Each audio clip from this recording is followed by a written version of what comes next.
퇴사 2일차. 안녕. 오늘 날씨가 굉장히 좋아요. 빨리 밥 먹고 나가봐야겠다. 체인소맨 보면서 밥 먹기. 야무지게 어제 동기들이 퇴사 기념으로 사준 케이크도 디저트로 먹습니다. 올 여름에 옷을 좀 사긴 했는데 너무 많네. 일단 다 정리해 볼게요. 정리 끝. 꺼낼 겨울옷은 또 별로 없는 게 함정이네. 옷걸이만 많이 남고. 아니, 빨래 널고 청소하고 겨울옷 꺼내니까 해가 져서 산책은 내일 가야겠다. 그래서 퇴사할 때 같이 일하던 선생님이 가방에 선물 넣어놨어요 라고 하시는데 보니까 꽤 큰 금액의 커피 기프티콘을 주셨더라고요. 또 감사하네. 쿠팡에서 산 족발을 먹으려고 하는데 해동을 안 해놔서 지금 저러고 있는 거예요. 전기포트도 물 끓이고 있습니다. 결국 빨리 먹고 싶어서 통으로 전자레인지도 돌렸고요. 통으로 해동을 하고 또 썰었는데 속은 아직 얼어 있어가지고 힘으로 어떻게 잘라서 먹으려고 합니다. 그래도 잘 준비가 돼서 이제 먹으려고 합니다. 근데 족발 하나 중에 반만 잘랐는데도 양이 이렇게 많네? 좋다. 밥에 족발이랑 쌈장 올려서 여러분도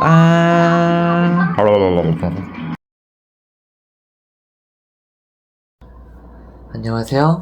남자 보육교사였던 것입니다. 자, 아마 영상을 보시는 분들이 점점 많아지면은 제가 왜 퇴사를 했는지 궁금하실 것 같아요. 심지어 저는 그냥 퇴사도 아니고 어린이집계에서는 거의 낙인을 찍어버리는 중도 퇴사를 했습니다. 10월까지만 일을 하고 퇴사를 했는데 이유가 크게 3가지였어요. 첫 번째 이유는 업무가 너무 과중했어요. 저는 직장 어린이집을 다녔는데 직장 특성상 아이들이 정말 늦게 갔어요.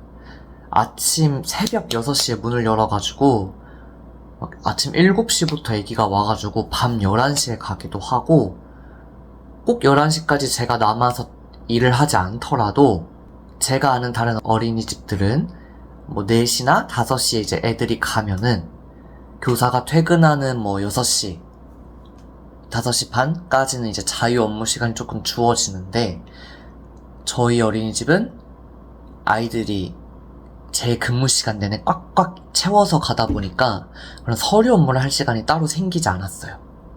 그러면 어떡해? 그 법적으로 보장되는 휴게 시간에 하거나 아니면 퇴근하고 남아가지고 야근을 하는 거예요. 돈도 안 받고. 제가 퇴사하기 전에 출퇴근 기록을 혹시 몰라서 싹 다 찍어왔는데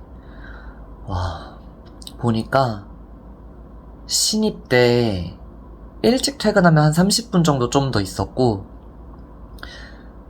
올해는 그냥 진짜 가관이었어요. 짧으면 2시간, 길면 그냥 어린이집에서 살았어. 그리고 일찍 퇴근을 하더라도 집에 와서 밥을 먹고 무조건 노트북을 켜서 아직 처리하지 못한 서류, 수업 준비 그런 걸 했어요. 그렇게 해서 일찍 자면 11시, 12시였고 늦게 자면은 제일 늦게 잔 게 4시였나? 다행히 밤을 새진 않았어요. 밤새면은 못 일어날 것 같아서. 이게 첫 번째 이유고 두 번째 이유로는 이렇게 일이 과중되면서 좀 신체적으로 힘들고 또 어린이집 교사라는 게 정말 많은 아이들과 정말 많은 선생님들과 함께 생활을 하니까 거기서 오는 스트레스도 좀 있어요. 사람들한테 둘러싸여서 스트레스를 받다 보니까 그게 진짜 극을 찍고 신체적인 아픔으로 표현이 되는 거예요.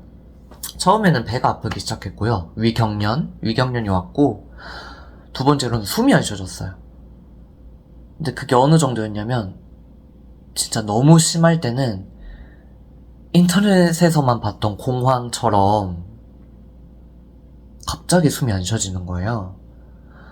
하루는 주말에 그냥 평소랑 똑같이 노트북을 켜가지고 어린이집 업무를 보고 있는데 그냥 앉아서 보는데 숨이 안 쉬어지는 거예요. 너무 무서워가지고 그때 창문을 열고 내가 방충망에 이렇게 붙어가지고 숨을 막 가쁘게 쉬면서 진정을 했던 기억이 좀 나네요. 그래서 병원을 가보진 않아서 뭐 진단서나 정확한 병명이 있는 건 아니지만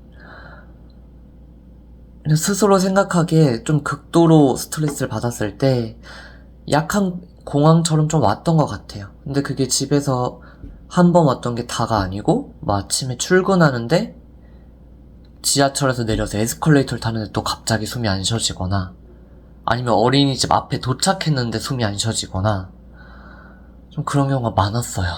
근데 그게 올해 1월부터 시작을 해가지고 끝나는 10월까지 지속됐으니까 좀 많이 힘들었죠. 그래서 정신적, 신체적으로 좀 구석에 몰렸던 게 두 번째 이유였어요. 세 번째 이유가 사람 때문이었는데 올해 제가 맡은 반이 다른 회사로 치면 팀장님 같은 분이랑 같이 일하는 반이었어요. 그러니까 그분이 보기에는 그분이 이제 경력이 10년이 넘었고 나는 이제 겨우 2년을 채워가고 있는데 마음에 안 드는 거야. 그러니까 뭐 하나만 꼬투리 잡히면은 이거 왜 이렇게 했어? 왜? 왜? 아니 이렇게 하면 되는데 그걸 왜 이렇게 해? 아무튼 그래서 왜? 이러면 제 생각에는 이렇게 해서 이렇게 하면은 될 것 같아서 했고 실제로 했을 때도 됐습니다 라고 얘기를 하면은 아 그렇구나 다음부터 이렇게 해 이게 아니라 아니 그니까 그걸 왜 그렇게 해? 아니 이렇게 하면 되잖아 이게 더 쉽잖아 아니 왜 그렇게 하지? 난 이해가 안 되네. 이 얘기를 3, 4, 5, 6, 7, 8, 9, 10 8개월 내내 들었어요. 근데 힘들었던 건 뭐냐면 교사실에 다른 선생님들 내 동기뿐만 아니라 후임들까지 다 있는데 내 이름을 막 소리치고 심지어 한 번은 진짜 그냥 야! 이랬어요. 근데 교사실에서만 그러면 나는 뭐 다른 선생님들도 이미 그 선생님 성격을 알고 그냥 후임이 혼나는구나 이러고 말 텐데 진짜 싫었던 거는 교실에서 애들이 다 보는 앞에서 나한테 뭐라고 하는 거예요. 근데 그건 아니잖아. 애들이 저는 이제 유아반이었어가지고 다 커서 눈치가 있단 말이에요. 그래가지고 교실 안에서 나한테 막 뭐라고 하면은 아무리 조곤조곤 얘기를 해도 애들이 다 알아요. 그래서 애들 눈치 보는 게 나서 보이는 거야. 그러고 그 선생님은 그냥 휙 가지. 나를 그렇게 나무라 놓고. 이제 남은 교실에는 순간 정막만 흘러요. 애들도 나만 보고 있고 나는 혼나가지고 기분도 안 좋고 감정도 상했는데 웃으면서 얘들아 뭐 해보자 이러면서 또 그러고 있고 그 선생님 때문에 그만둔 게 좀 큰 것 같네요. 그러면서 마지막까지 했던 말이 진짜 가관이었어. 내가 퇴사하고 싶다고 말을 했을 때 사실 자기는 나한테 뭐라고도 할 수 있었는데 내가 힘든 게 눈에 보여가지고 뭐라고 더 안 했대.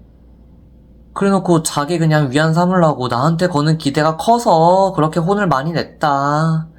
그러고 끝났어요.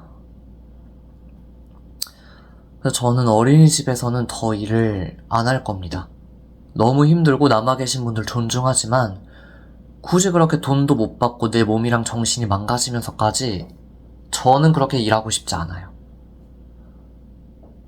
그래서 퇴사했습니다. 예, 끝.